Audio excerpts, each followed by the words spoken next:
Welcome to ప్రజా TV Telugu. ప్రతి క్షణం ప్రజాక్షేమం కోసం.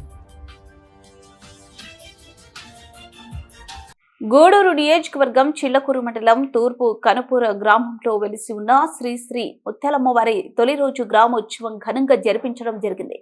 ఈ ఉత్సవ కార్యక్రమంలో దేవస్థాన చైర్మన్ చిల్లకూరు దశరథ రామరెడ్డి, దేవస్థానం ఈవో నవీన్ మరియు దేవస్థాన ధర్మకర్తలు పాల్గొని ఈ కార్యక్రమంకు దిగ్విజయంగా ప్రారంభించడం జరిగింది.